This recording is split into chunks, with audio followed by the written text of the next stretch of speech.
Capítulo 21. La hora de la verdad. El momento tan soñado y temido de la Anunciación se resolvió en una escena absurda. Él se atrevió a soltar la frase largamente preparada: «Señor, el pueblo lo espera y reclama su presencia», y aguardó la respuesta con la cuchara llena de sopa suspendida en el aire, sin atreverse a meterla en la boca ni regresarla al plato.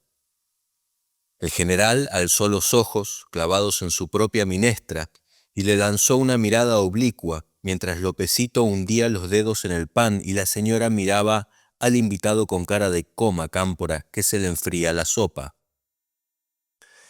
Cuando la agonía de la cuchara a media asta se tornó insoportable, el general le respondió: «Yo le dije que usted tendría la última palabra y usted la tiene. Cuando usted me diga vamos, vamos. Ahora, eso sí, póngase de acuerdo con los muchachos de la 62 porque ellos piensan que las condiciones no están dadas. Y yo no entiendo cómo le van a poner fecha a mi regreso si no están de acuerdo entre ustedes». Cámpora dejó definitivamente la cuchara y atacó a fondo. Depende de qué se entienda por condiciones, señor general. Condiciones ideales, 100% seguras, es probable que no se den nunca. Pero las condiciones políticas, se las puedo asegurar, están dadas. El pueblo peronista está firmemente unido en torno a su único líder. Su documento de los 10 puntos ha sido evaluado como altamente positivo por diversos sectores, como la Iglesia, los partidos y los pares de Lanús en la Junta. Y agregó con una sonrisa de media luna: el propio doctor Balbín piensa que es constructivo para el proceso que usted regrese. Perón cabeció afirmativamente. «Está bien. Hagan un comunicado, digan que estamos todos de acuerdo en que yo debo regresar, pero que ustedes vuelven a la Argentina para una evaluación más rigurosa, reúna todas las estructuras del movimiento y fijen la fecha». «Te la estás jugando, Héctor», pensó Cámpora, y tuvo que hacer un esfuerzo para no delatar la euforia que esas palabras del general le producían. Había ganado. Tras varios días de pelea, disimulados con algunos encuentros sociales como el 77º cumpleaños del general, conseguía que el Luche se transmutara en Vuelve, la mitología del avión negro que traería de regreso a El Hombre. Acuñada en las horas negras de los 50, estaba por encarnarse en el charter de los 70 y pensó que él, que no había participado en la resistencia, que no era ningún héroe como el general Valle, ni un talento como el doctor Cook, ni un potentado como Jorge Antonio, ni un profesional de nota como Matera Otayana, ni mucho menos una figura idolatrada por la masa como la señora Eva Perón, sería por los siglos de los siglos, hasta que la palabra Perón y aún la noción misma de Argentina se disolvieran en los acertijos de Dios, el hombre que trajo al hombre. En la cumbre de regreso, el delegado estuvo en minoría.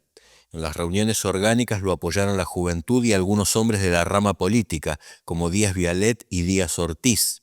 Frente a los sindicalistas, Osinde, Romero y los otros pasteleros de la rama política, que aguardaban como buitres que fracasara el operativo y él tuviera que volverse a Giles, de donde nunca debió salir. Rucci había permanecido ostensiblemente separado de todos los consejeros, en algún lugar desconocido de Madrid, y aunque deseaba destruir a ese franelero ridículo, no podía obviar un dato esencial. En esta jugada, Cámpora contaba con el apoyo determinante de Isabel y López Rega. En esos días también, fuera de las instancias colectivas de la cumbre, en los encuentros a solas con el general, quedó sellado el destino del pobre Gianola, al que todos consideraban un gran tipo, pero perdió la Secretaría General porque no se llevaba bien con las nuevas cepas del peronismo y no podía garantizar un aspecto decisivo del regreso. La unidad monolítica de todas las fuerzas peronistas en torno al comando estratégico que ahora iban a descender al campo de batalla.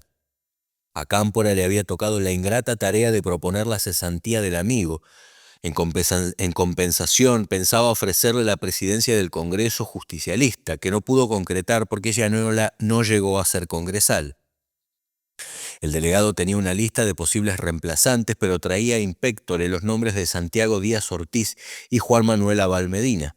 Aunque apreciaba a los dos, se inclinaba por el abogado nacionalista, que apenas contaba 27 años, pero había conquistado a Mario, Héctor Jr. y el Bebe, y contaba con el apoyo estratégico de Rucci, Lorenzo, Galimberti y el propio general. A Perón le gustaba el personaje y el apellido, así como el malentendido que se produciría entre uno y otro. El apellido tenía resonancias heroicas, gratas para la JP e irritantes para Lanuses y el partido militar. El personaje, en cambio, era cauteloso y negociador. Un tiempo después, cuando lo visitó el pelado Carlitos, Roberto Perdía, y otro muchacho de la pesada, el general los chicañó con Abal Medina. Pero che, yo pensé que era más duro. La mayor ventaja, sin embargo, provenía de lo que otros consideraban un hándicap, su carencia total de antecedentes peronistas, que lo colocaba por fuera y por arriba de las fracciones, sin ninguna fuerza propia, designado y sostenido por el jefe, obligado a cumplir sus órdenes. Una mañana Val Medina levantó el teléfono y escuchó la voz ligeramente gangosa del delegado, anunciándole que debía viajar a Madrid sin demora. ¿De qué se trata, don Héctor?, preguntó ansioso, manoteando el paquete de cigarrillos. Presumo, doctor, que el general quiere honrarlo con un importante ofrecimiento. Después, cuando se vieron, Cámpora le confesó su angustia. No sé cómo decírselo a Jorge. De común acuerdo postergaron el anuncio hasta el último momento posible, a principios de noviembre, para no arriesgar lo esencial, el papel público que debía jugar el nuevo secretario general en las grandes maniobras del retorno. Cámpora y los sindicalistas regresaron el 6 al 14 de octubre. En cuanto salió de la pista le comentaron la versión que circulaba en las esferas del poder. La Junta de Comandantes había girado la propuesta de los 10 puntos a la Comisión Coordinadora del Plan Político, presidida por el ministro Catalino. No puede ser que tengan tan insensibilidad burocrática y echen a perder una oportunidad como esta, les comentó a sus allegados y de inmediato pidió una audiencia con el brigadier Ezequiel Martínez. El secretario de la Junta lo recibió el lunes 16. Cámpora le reiteró la restricción delineada claramente por su mandante. El justicialismo quería dialogar con las Fuerzas Armadas y no con el gobierno. Los términos podían confundirse porque el general Lanusse pertenecía tanto a unas como a otro, pero no eran lo mismo, y los jugadores de ajedrez lo sabían. Para aumentar la presión, la comisión coordinadora citó al delegado por nota para ampliar algunos aspectos del programa de 10 puntos, ya que la Junta de Comandantes había solicitado asesoramiento sobre el tema. Cámpora, de acuerdo a lo conversado con Perón, no asistió y remitió 2 notas, una a la Junta de Comandantes y otra al presidente de la comisión, Morroy. Esta negativa le valdría ser presentado por algunos analistas nacionales y extranjeros como terco y rígido. 2 días antes de presentar las notas, al cumplirse el 27º aniversario del 17 de octubre, el justicialismo difundió un mensaje del líder donde anunciaba: he resuelto regresar al país. Lo haré a la mayor brevedad posible y cuando el comando táctico del movimiento me lo indique como oportuno. Al hacerlo, deseo que los compañeros de todo el país lo tomen como un gesto de paz y así procedan. Las circunstancias decidirán luego sobre la conducción de todos. El delegado hubiera podido festejarlo a no ser por la sorpresa que se encontró en los diarios, donde se difundía el operativo Plebiscito Perón Presidente, luego conocido como Plan Pertiagudo, que su autor, un tal señor Ezequiel Pertiagudo, le había mostrado en privado unos días antes, junto con una carta de Perón que presentaba Pertiagudo y su creación, dejándolos en manos de Cámpora, que conduciría allí las cosas de la mejor manera en alas de su experiencia y habilidad política. El plan Pertiagudo proponía una vasta alianza de las fuerzas políticas progresistas para asegurar que Perón regresara al país y pudiera ser candidato. Era impecable en la letra y tal vez en el espíritu cercano al del ex obispo y obispo de Avellaneda, Jerónimo Podestá. Pero tenía un inconveniente central y era que se daba de patadas con el operativo Regreso en la medida que proponía la firma de un acta de unidad nacional fuera del país. El delegado temió la posibilidad cierta de un papelón y salió a parar a Pertiagudo, que ya había entregado copias a varios políticos del Fresilina. El 26 de octubre lo sermoneó con el apoyo de Solano Lima, que se había convertido en su mano derecha dentro del frente. Lima criticó a Pertiagudo por actuar desconectado del doctor Cámpora. El hombre admitió que podía haberse conducido imprudentemente. Cámpora, muy caliente, le escribió a Perón: me permito manifestarle que, en mi opinión, el señor Pertiagudo, lejos de querer servir una presunta misión, ha tratado de servirse de ella para su promoción personal, aún en desmedro del éxito de la misma. Lanusse, como era de esperar, aprovechó la incongruencia y la destacó en una arenga ante 400 oficiales del tercer cuerpo de ejército, donde de paso atacó a Cámpora por negarse a concurrir a la comisión coordinadora del plan político. Por un lado, Perón habla de firmes compromisos en el extranjero y por otro está realizando una campaña inusitada en cuanto a publicitar su retorno. ¿En qué quedamos? ¿Quiere o no quiere volver? Esto es lo que Cámpora temía y lo tenía molesto, como le seguía molestando la jugada de Helbard, y por eso, en una actitud verdaderamente rara en él, no vaciló en quemarlo frente al general. Se me ha informado por diversas fuentes que el señor Helbard, comenta que el plan de reconstrucción nacional y en gran parte el contenido de los 10 puntos han sido frutos de su creación y gestión personal. Estos comentarios explican las noticias publicadas particularmente por el diario La Opinión, en las que se niega que dicho programa fuera elaborado por usted. Era una estocada a fondo y la remató de esta manera: le informo asimismo que desde mi regreso de España el Chango Funes ha omitido tomar contacto alguno conmigo. En cambio, elogió a Rucci sin reservas. Lanusse lo había citado a una reunión junto con otros gremialistas y el secretario general de la CGT llamó de inmediato al delegado para pedirle instrucciones. Como Cámpora estaba en el sur con el lucha y vuelve, lo visitaron Mario Alberto y Héctor Hijo para pedirle que aprovechara la reunión y expresara la identificación de la Central Obrera con el programa de 10 puntos. Rucci les manifestó que ello ya se había contemplado, así como el apoyo al operativo Regreso. Dejó en claro también que respetaba las jurisdicciones. El tratamiento de las cuestiones políticas corresponde a las autoridades políticas del movimiento. Su posición era muy buena, informó el delegado, así como fueron muy buenas sus declaraciones al salir de la reunión. En una comunicación reservada a los generales, Lanusse aludió poco después al mismo tema. La actitud de los dirigentes gremiales en esta oportunidad, de inexplicable subordinación a la llamada conducción política justicialista, obedece a que se les ha hecho creer que el viaje está acordado con el gobierno. En reuniones con funcionarios a nivel nacional y muy particularmente con el secretario de Trabajo, estos dirigentes se expresaron fundamentando su actitud que les había vendido un buzón, que había acuerdo previo con el gobierno. El 25 de octubre, la Comisión Coordinadora emitió un tajante dictamen rechazando el programa de 10 puntos donde a Cámpora, blanco de la ira personal de Lanusse, se lo llamaba el presentante. Con el carpetazo quedó claro que no había acuerdo previo con el gobierno. Un día antes, los 3 integrantes militares de la comisión, el general Betty, el contraalmirante Macera y el brigadier López, habían recibido a su colega el teniente coronel Osinde, quien les ofreció la información ampliatoria que Cámpora les negaba y les propuso no cortar la comunicación debido a la intransigencia del delegado. El 26, Monroy pronunció un discurso retando a los partidos por su inasistencia al diálogo y reiterando la necesidad de un gran acuerdo.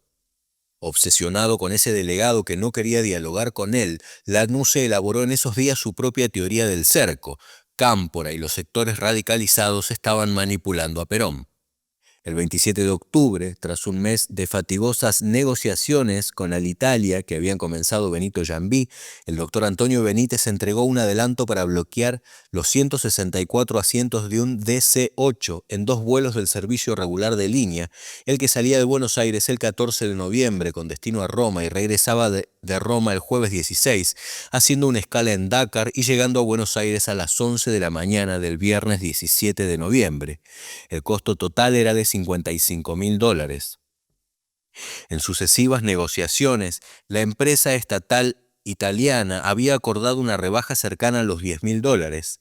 Por su parte, la compañía Creditur ofreció financiar la mitad de los pasajes a los viajeros que no podían pagarse el pasaje al contado, Y eran muchos más de los que las autoridades pensaban y algún periodismo deseaba admitir. El Banco Sindical de los Empleados de Comercio se apuntó para financiar el resto y el gobierno, en represalia, le mandó a los inspectores de la DGI. La NUCE, en un memorándum reservado a los generales, aseguró que Gianni Agnelli, el presidente de Fiat, pagaba el operativo.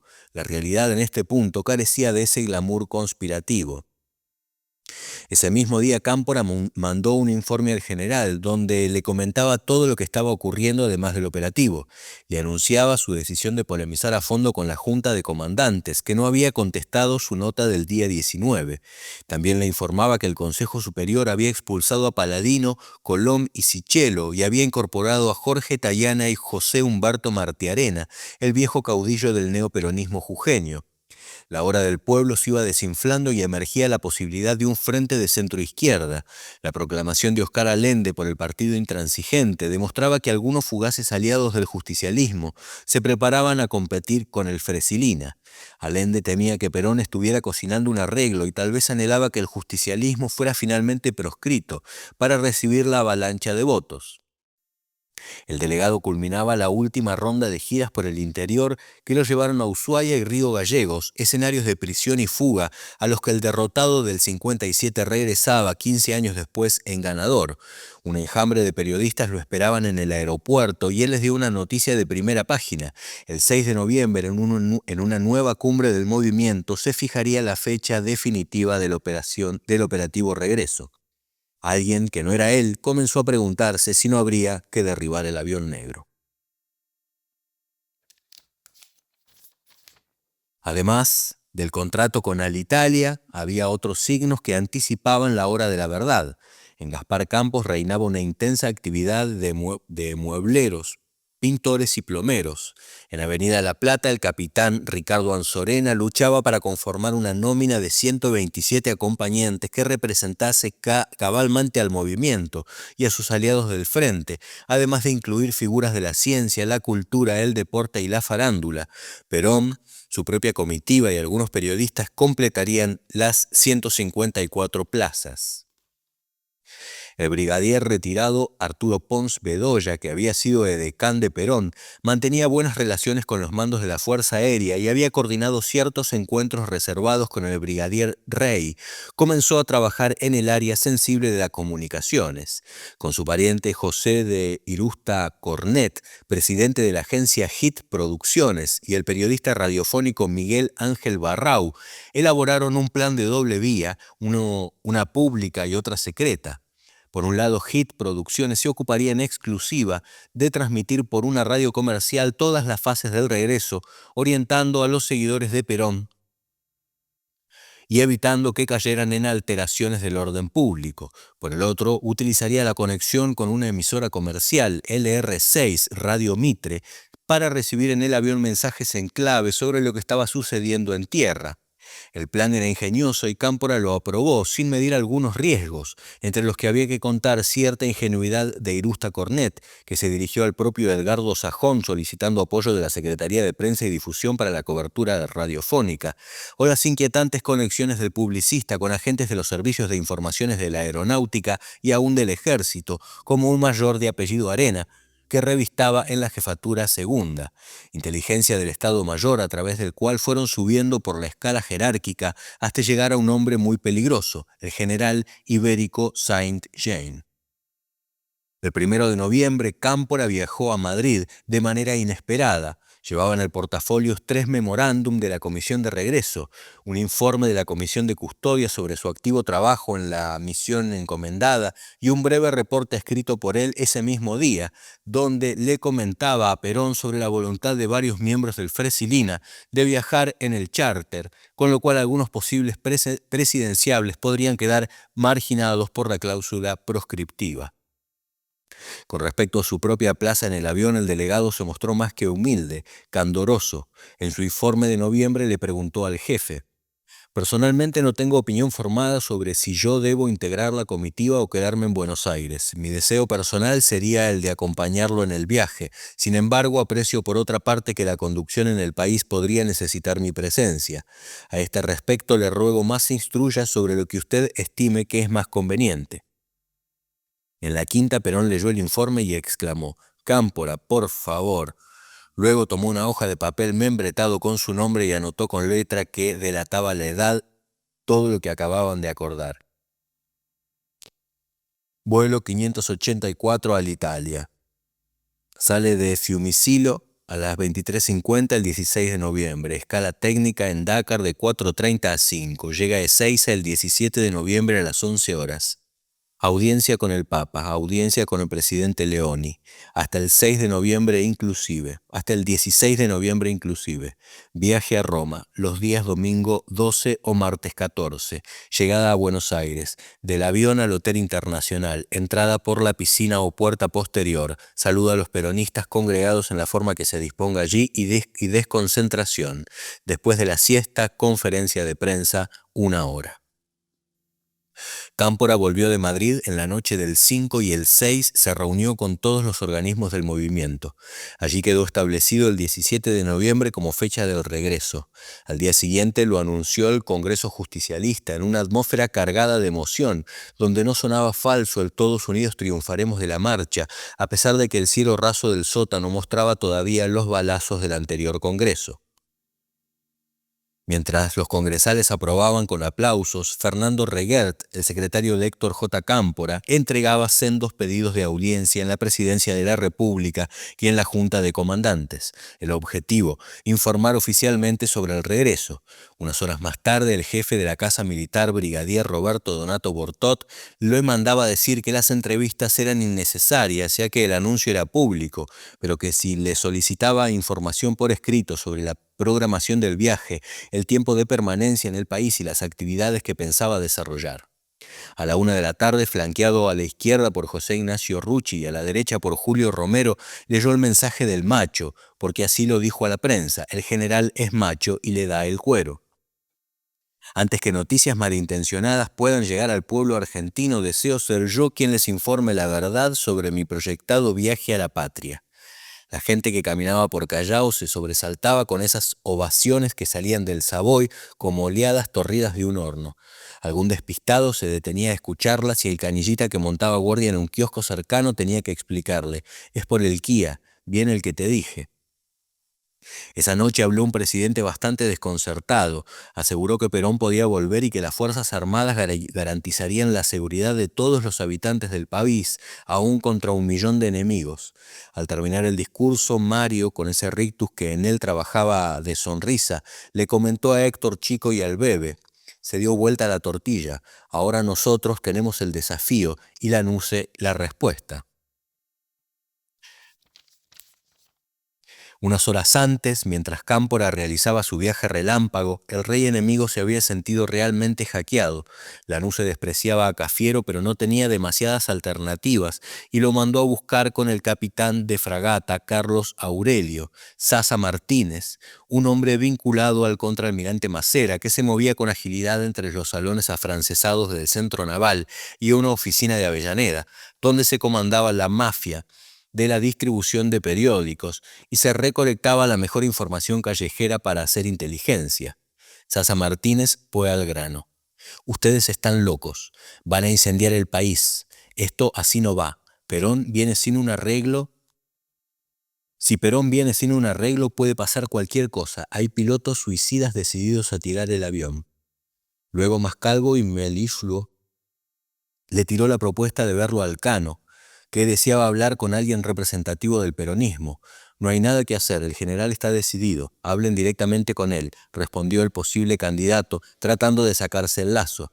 El emisario insistió, agitando el atentado y la sombra de la guerra civil.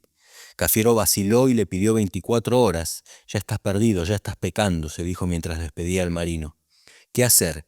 Si concurría, se arriesgaba al anatema del viejo. Si no iba, podía producirse el desastre. Cámpora no estaba y no sería el mejor interlocutor. Consultó con otro dirigente que le aconsejó: «Andá, si te garantizan el secreto». Lorenzo Miguel, en cambio, fue tajante: «No vayas, es una trampa». Le hizo caso al pragmático y cuando volvió Sasa Martínez, dijo una frase que podía costarle la presidencia. Voy si se garantiza el secreto. Quiero conocer la propuesta de la NUCE. Acordaron que sería el próximo fin de semana en la Quinta de Olivos. Esa noche, cuando llegó a su casa y se lo comentó a su mujer, Ana Goitía le dijo: «Hiciste una cagada». «Pero vieja», intentó argumentar sabiendo que su esposa tenía razón, «ya tomé el compromiso». «Te vendieron». «Pero si se desata una tragedia, ¿por qué no escuchar? No voy a negociar nada, además es absolutamente secreto». La señora de Cafiero alzó una ceja.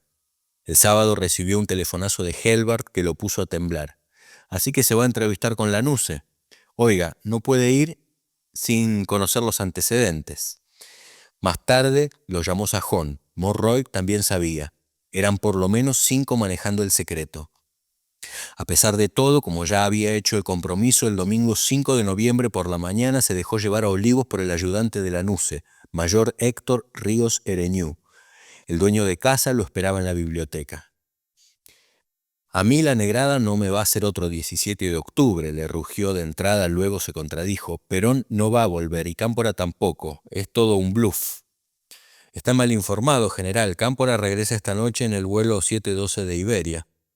El hombre imponente levantó el fantasma de la guerra civil. Amenazó. La conversación se tornó durísima. Cafiero pensó: «Es un ultimátum», y le dijo: «Mire, general, no nos entendemos. Yo creí que venía para otra cosa». La NUCE bajó el pistón e intentó retenerlo con la primera frase amable: «Usted, que es un hombre de bien, debería hacer algo». Pero no había nada que hacer. Cafiero se fue con los peores presentimientos. Llegó a su casa y comentó con su mujer: «Tenías razón, metí la cabeza en la mierda. Espero que no trascienda porque el general me va a colgar de un poste». Pocos días después, la NUCE le dijo a los generales: «Me vino a ver Cafiero, él tampoco cree que Perón vuelva». Perón lo colgó de un poste. El aire se espesaba minuto a minuto. Las amenazas, veladas o explícitas, se multiplicaban. Los candidatos abonzos también. El mayor Alfredo Máximo Renner, ayudante de Perón en tiempos de la caída, fue tentado por el brigadier Ezequiel Martínez y luego por la NUCE para viajar a Madrid y convencer a su antiguo jefe de que debía entrevistarse con los 3 comandantes en cuanto el DC-8 de Alitalia tocara tierra. La reunión se llevaría a cabo en la quinta del comandante en jefe de la Fuerza Aérea, en las vecindades de Seiza. «Mayor», le escupió Cámpora a Renner cuando éste lo consultó, «a un peronista lo designa el peronismo y no la NUCE. El general sigue dispuesto a dialogar con todo el mundo, pero lo hará cuando él lo considere oportuno, si es que lo considera, y no para avalar un acuerdo inexistente». El jueves 9 de noviembre el brigadier Bordot reiteró el pedido de información y el delegado se lo envió con un par, Pons Bedoya. El contenido y la forma no fueron del agrado del presidente. La permanencia del general Juan Perón en el país depende de su voluntad.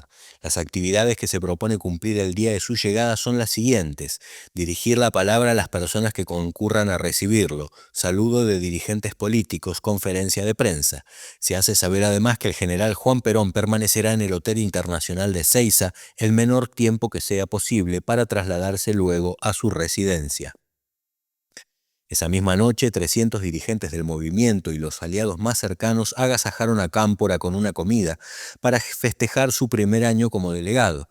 Noviembre del 71 correspondía a otra dimensión del tiempo. A los postres anunció que el día 20 Perón se reuniría en el país con representantes de todas las fuerzas políticas. Todavía parecía literatura. El mayordomo de Jambí no pestañeó cuando vio entrar al general de brigada Luis Alberto Betti, acompañado por su asesor, un coronel de apellido Colombo o Colombres, que Cámpora sintetizó en Colombro.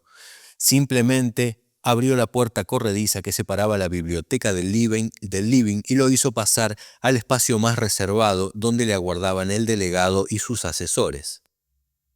Al general Betti se lo veía espantado ante la posibilidad de que esos negros que desvelaban a su jefe pudieran improvisar una pueblada que mandara todo al traste. La noche anterior, en la Facultad de Arquitectura, Rodolfo Galimberti había arengado a los estudiantes: el que tenga piedras, que lleve piedras; el que tenga algo más, que lleve algo más. El delegado le aclaró que el justicialismo estaba dispuesto a coordinar todas las cuestiones referidas a la seguridad y la tranquilidad pública, pero que de ninguna manera permitiría que ello se hiciera aparecer como el diálogo del Gran Acuerdo Nacional. Entonces el general Betty suavizó la voz de las arengas para preguntar si había alguna posibilidad de que Perón dialogara con los tres comandantes en cuanto llegara al país. El delegado replicó que eso debía decidirlo el señor general, pero le aclaró que estaba al tanto de las gestiones que se estaban haciendo y que en su opinión debía desistir de su intento toda vez que el general se debe a su pueblo y viene a tomar contacto con él. El militar se retiró demudado. También se entrevistó con Macera, quien lo engañó con solvencia conspirativa, asegurándole que en la última reunión del almirantazgo sus pares se habían mostrado respetuosos con respecto al regreso de Perón. En cambio, en una charla off the record con José Pasquini Durán, el marino le confidenció al jefe de política de La Opinión: si se atreve a venir, le tiramos el avión abajo. El viernes 10 de noviembre, Lanusse la emprendió contra el delegado, cuyos actos y expresiones no conjugan con las que protagonizan otros dirigentes del propio justicialismo. El Movimiento Nacional Justicialista emitió un comunicado alertando sobre una campaña de provocaciones y afirmando que no responderían a los agravios personales. Al calce habían solamente 2 firmas, Cámpora y Abal Medina. Pocas horas antes, en una conferencia de prensa sobre la situación de los presos políticos realizada en Avenida La Plata, Abal Medina tuvo que hacer frente a una oleada de preguntas sobre las piedras de Galimberti, que eludió introduciendo dudas sobre la fidelidad del texto difundido por la agencia oficial Telam. El martes 14, don Héctor se embarcaría rumbo a Italia, después de traspasar el mando. El secretario general, que era literalmente imberbe, debía quedarse para tratar de conducir a personajes tan antagónicos como el Loco y el Petizo Rucci, a los que había amigado en casa del defenestrado Cafiero, o el Torbo de Osinde, a quien debía neutralizar con sus propios asesores militares, como el coronel Ballester, el secuestrado de Ezeiza. En una espesa reunión realizada en la CGT, habían definido quiénes irían en el charter que los gorilas llamaban chanter y quienes se quedarían a organizar la masa en el país. Las figuras más conocidas de la JP de las regionales, Galimberti, Gullo, Ahumada, debían quedarse a impulsar las movilizaciones. Otro grupo de la JP, compuesto por dirigentes del interior, debía embarcarse en el Giuseppe Verdi para escoltar al general y, de ser necesario, hacerle un escudo con la propia carne. La noche del sábado 11, el campeón mundial Carlos Monzón derrotó en el Luna Park al desafiante gringo Benny Briscoe. Fue el último acontecimiento extra regreso que concitó la atención popular. A partir del lunes 13, la inminente materialización del mito se convirtió en centro magnético de las esperanzas y los temores de la sociedad.